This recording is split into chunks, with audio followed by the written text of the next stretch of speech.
जय हिंद, जय भारत। वीडियो को शुरू करने से पहले जैसे कि आप सब जानते हैं आज होली है, तो मैं आप सभी को, आपके परिवार को होली की हार्दिक शुभकामनाएं देती हूँ। वैसे देखिए, मैं ये भी जानती हूँ कि आज कोई भी जो मेरे भूतपूर्व सैनिक भाई हैं वो होली के लिए ज़्यादा मनाने के लिए इतने वो नहीं खुश नहीं होंगे। और वजह भी आप सब जानते ही हैं कि जो जंतर मंतर पर मेरे भूतपूर्व सैनिक भाई बैठे हैं हमारे हक के लिए, अपने परिवार से दूर इतनी सारी परेशानियों को झेल कर भी आंदोलन चालू रखा हुआ है। तो इसको लेकर मुझे लग रहा है कि देखिए, कोई भी भूतपूर्व सैनिक जो मेरे भाई हैं वो खुश तो नहीं होंगे, लेकिन फिर भी चलिए, होली है तो होली की हार्दिक शुभकामनाएं देती हूँ। और आज होली पे मैं ये भगवान से भी यही प्रार्थना करती हूँ कि ये आंदोलन जल्दी से खत्म हो और मेरे भाइयों को उनका हक मिले। तो इसी प्रार्थना के साथ आज के इस वीडियो को शुरू करती हूँ और एरियर्स की ही जानकारी दूंगी। और आज के इस वीडियो में OROP 2 को लेकर ही बात होने वाली है। देखिए, सबसे पहले तो मैं आपको एक चीज बता दूं कि मिनिस्ट्री ऑफ डिफेंस की तरफ से पेंशन से रिलेटेड जो भी एजेंसियां हैं, चाहे DPDO हो, चाहे बैंक हो, चाहे PCD हो, सभी को ये सख्त शब्दों में आदेश है कि 15 मार्च से पहले पहले सभी का एरियर्स का भुगतान हो जाना चाहिए। और मिनिस्ट्री ऑफ डिफेंस को ऐसा कदम तो उठाना ही था क्योंकि सुप्रीम कोर्ट का आदेश था, ये सब हम जानते ही हैं। इसकी जानकारी भी मैंने अपने वीडियो के माध्यम से आप सब लोगों को दे ही दी थी। और ये भी हमने उम्मीद की थी कि होली के आसपास ही हमें ये खुशखबरी देखने के लिए मिलेगी। तो देखिए, यही हुआ कि होली है तो होली के आसपास ही देखिए ये सब खबरें आ रही हैं। और DADR को लेकर भी जल्दी ही कुछ खुशखबरी मिल सकती है। तो इसको लेकर मैं डिटेल में वीडियो लेकर आऊंगी ही जब ये ऑफिशियल जानकारी हमारे पास होगी तब। लेकिन देखिए, मैं ऐसा क्यों कह रही हूँ कि मिनिस्ट्री ऑफ डिफेंस की तरफ से ये जानकारी सभी PCDA हो, चाहे DPDA हो, चाहे सभी बैंकों को ये सख्त शब्दों में निर्देश गया है। एरियर का भुगतान एक ही किस्त में हो जाएगा और 15 मार्च से पहले पहले सभी को, चाहे उनका माइग्रेशन स्पर्श में हुआ हो नहीं हुआ हो, कोई फर्क नहीं पड़ता है, लेकिन एरियर्स मिल जाएगा। अगर आप OROP 2 के दायरे में आते हैं तो आपको आपका एरियर्स मिल जाएगा। इस चीज को लेकर निश्चिंत रहिए। और मुझे ये क्लियर करना ही पड़ा क्योंकि मैं जानती हूँ मुझे ऐसे कई कमेंट्स आते हैं कि मैम, जब आप हमें कहते हैं, आप कोई खबर हमारे साथ शेयर करते हैं तो हम इस पे विश्वास कर लेते हैं। तो देखिए, और हाँ, ये जो न्यूज़ है ये मुझे वैसे सुबह ही मिल गई थी। आज वो मैं कमेंट्स भी आपके साथ शेयर करूंगी। एक लाल सिंह गुलिया जी हैं, उनका भी मैं शुक्रिया अदा करना चाहूँगी। तो ये जो लेटर आया हमारे पास मिनिस्ट्री ऑफ डिफेंस का कि सभी को ये ऑर्डर मिल गया है, इससे पहले ही लाल सिंह जी ने हमें ये जानकारी दे दी थी कि युद्ध स्तर पर ये काम स्टार्ट है और सभी को निर्देश दे दिया गया है कि एरियर का भुगतान है वो 15 मार्च से पहले हो जाना चाहिए। तो ये पूरा कमेंट मैं आपको पढ़कर सुनाती हूँ, लेकिन इससे पहले लाल सिंह जी का हमें शुक्रिया जरूर से अदा करना चाहिए। वो वक्त पर ऐसी जो इन्फॉर्मेशन है वो हमारे साथ शेयर करते हैं और हमें मानना पड़ेगा उनके द्वारा जो इन्फॉर्मेशन दी जाती है वो सटीक होती है और सही होती है। तो इसके लिए तो मैं थैंक यू कह रही हूँ। और ये पूरा कमेंट्स है, मैं आपको पढ़कर सुना देती हूँ। तो देखिए, ये पढ़ना भी इसलिए जरूरी है क्योंकि इसमें सिर्फ ये नहीं है कि एरियर्स के भुगतान के बारे में ही हमें बताया गया है, बल्कि जो टेबल्स की जानकारी है कि उसको लेकर क्या होगा, या OROP 3 की भी बात कही गई है, तो ये भी जरूरी हो गया है। और हाँ, वीडियो में आगे मैं आपसे एक और जानकारी शेयर करूंगी। देखिए, PCDA और CGDA की एक मीटिंग हुई है जो कि सेक्रेटरी लेवल की, जिसमें IAS ऑफिसर शामिल होते हैं, इनकी एक मीटिंग हुई है। तो इसके बारे में मैं आपको जानकारी दूंगी। क्या इसमें से वैसे खास कुछ निकल कर नहीं आया है, फिर भी ऐसी जो इन्फॉर्मेशन हमारे पास आती है तो इनको शेयर करना हमारे लिए बहुत जरूरी होता है, आप सब लोगों के लिए। तो चलिए, वीडियो को आगे बढ़ाते हुए मैं आपको ये कमेंट पढ़कर सुनाती हूँ। तो चलिए, ये कमेंट्स अभी आप स्क्रीन पर देख ही पा रहे होंगे।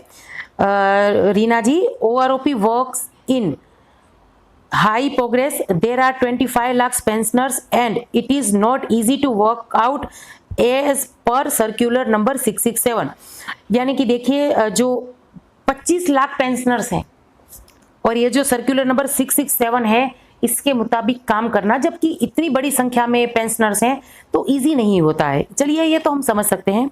तो आगे ये क्या लिखते हैं, hence you can convince to your viewers that those who are eligible with definitely get full arrear on or before 15 March। यानी कि आप अपने व्यूअर्स को इसके लिए निश्चिंत कर दीजिए कि अगर आप OROP2 के दायरे में आते हैं तो 15 मार्च से पहले पहले आपको पक्का OROP2 का एरियर मिल जाएगा। ठीक है, I confirm you through channel that circular 667 with government letter has already reach to all DPDO, CC and SPURS is already on its way. Now it seems there will not be any change in table. हाँ, ये देखिए, ये एक जानने वाली बात है। These queries agitation may be solved in OROP3 regard लाल सिंह जी गुलिया। तो देखिए, इन्होंने साफ साफ शब्द में, ये सुबह ही मुझे ये मैसेज आ गया था जब ये हमें ये पता चला कि एरियर्स का भुगतान के लिए मिनिस्ट्री ऑफ डिफेंस की तरफ से आदेश जारी हुए। इससे पहले ही लाल सिंह जी ने हमें ये इसकी जानकारी दे दी थी, यानी आज सुबह सुबह, मतलब तभी मुझे ये मैसेज आ गया था। लेकिन आप सब जानते ही हैं कि क्योंकि मुझे घर का भी कुछ काम होता है और मैं ज़्यादातर मैं वीडियो शाम को ही अपलोड करती हूँ, तो ये न्यूज़ मैं आप लोगों के साथ शाम को शेयर कर रही हूँ। लेकिन देखिए, ये इन्होंने साफ साफ शब्द में कहा है कि टेबल में कोई सुधार नहीं होगा और जो ये सारी क्वेरीज हैं OROP2 की टेबल्स को लेकर, जो विसंगतताएं हैं, चाहे रैंक मिसिंग है, जो भी विसंगतताएं हैं, ये क्वेरी सारी पूरी होगी OROP3 में। तो अभी ये निश्चिंत है और इसके हिसाब से देखिए, मुझे नहीं लगता है कि प्रीमेच्योर रिटायरमेंट वालों के लिए भी कुछ होगा। और ऐसा मैं क्यों कह रही हूँ, वीडियो में आगे मैं आपसे शेयर करूंगी कि किस आधार पर मैं आपसे ये शेयर कर रही हूँ कि प्रीमेच्योर रिटायरमेंट वालों के लिए खुशखबरी आएगी, इसकी कोई भी संभावना नहीं है। तो देखिए, जैसे कि मैंने आपसे कहा कि एक मीटिंग हुई जो कि CGDA और PCDA की मीटिंग हुई है, जिसमें department of ex service welfare की तरफ से बहुत सारे सवाल रखे गए। लेकिन मैं ये कहूँगी, सिर्फ सवाल रखे गए, जवाब इतना अच्छे से हमें नहीं मिला है, तो मैं उसके बारे में आपको नहीं जानकारी दे पाऊंगी। सवाल बहुत हैं लेकिन जवाब एक ही है। गोलमोल तरीके से उल्टा सीधा सब हुआ है और कुछ ऐसा जवाब नहीं है जिससे संतोषकारक हमें उत्तर मिला हो, या हमें ये समझ सके हम कि भाई ये सब चीज़ें हैं जो कब तक क्लियर होंगी। तो क्योंकि सवाल हमारे सामने हैं जो इस मीटिंग में पूछे गए थे, तो वो तो मैं आपको बता ही सकती हूँ। तो चलिए वो हम देख लेते हैं। सबसे पहले देखिए, ये जो एरियर अपडेट है इसके बारे में तो मैंने आपको जानकारी दे ही दी। इसके बाद OROP2 meeting CGDA and PCDA जो कि department of ex serviceman welfare की तरफ से हुई, जिसमें इन सभी जो डिपार्टमेंट्स हैं इनमें इनके सेक्रेटरी जो कि IAS ऑफिसर्स होते हैं वो शामिल हुए। और देखिए कौन कौन से प्रश्न इसमें डिस्कस हुए थे। सबसे पहले तो एक्स ग्रुप में जो कि ग्रुप पे का मुद्दा है 3600 6200, वो सब आप जानते ही हैं, तो इसके बारे में डिस्कस हुआ। इसके बाद प्रिपरेशन ऑफ टेबल, यानी कि जो टेबल प्रिपरेशन किया गया है वो किस आधार पर किया गया है, ये जो सारी गड़बड़ियां वाली टेबल बनाई है ये किस आधार पर बनाई है, ये भी डिस्कस हुआ।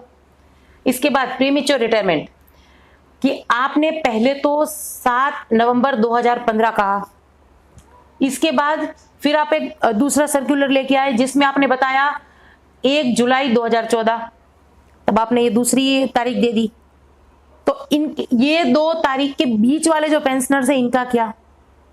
और मैं आपसे ये सीधे शब्दों में कह रही हूँ कि प्रीमेच्योर रिटायरमेंट वालों के लिए सरकार सीरियसली नहीं सोच रही है, तो उम्मीद भी मत रखिएगा। देखिए हमने बहुत कोशिश की है। आगे सुनिए, ऑनरी सूबेदार मेजर SEP फर्स्ट सूबेदार मेजर नॉट सो, यानी कि बहुत सारे रैंक्स हैं जो टेबल्स में मिसिंग है, वो तो आप सब जानते ही हैं। इसके बारे में बात हुई। फिटमेंट फैक्टर के बारे में बात हुई।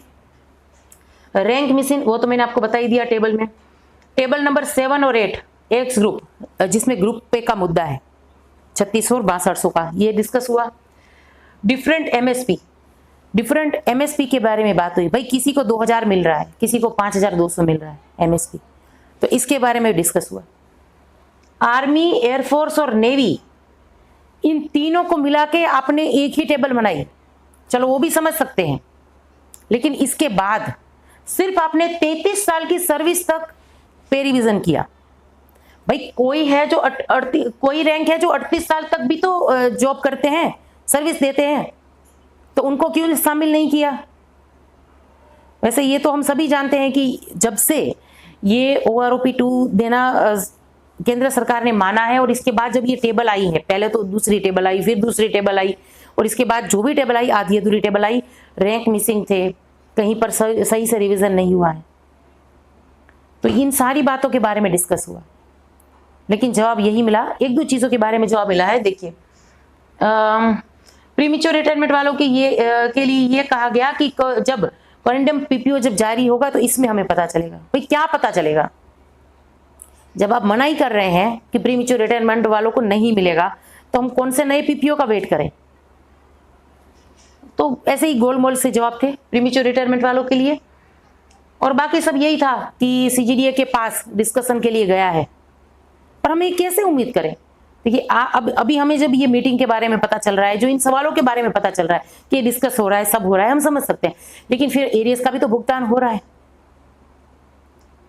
तो हमें यही सही लग रहा है जैसे सब बोल रहे हैं, और जैसे हमारे व्यूअर्स भी हमसे कमेंट्स के जरिए शेयर कर रहे हैं कि मैम अभी इसमें कुछ नहीं हो सकता है, और हमें OROP-3 का इंतजार ही करना रहा, और यही उम्मीद कर सकते हैं कि OROP-3 इन सारी विसंगतताओं को लेकर ना हो।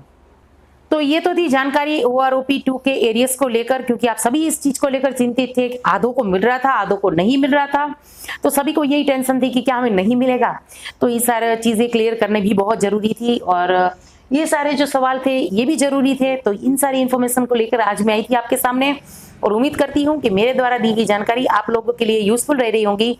अगर यूजफुल रह रही हो तो लाइक तो जरूर से कर दीजिएगा, और हाँ, जो मेरे चैनल पे फर्स्ट बार आए हैं, फर्स्ट बार मेरे वीडियो वॉच कर रहे हैं, जल्दी से चैनल को सब्सक्राइब कर दीजिए। और अब इस वीडियो से मैं विदा लेती हूँ, जल्दी से फिर आऊँगी कुछ ऐसी न्यूज़ के साथ। तब तक के लिए जय हिंद।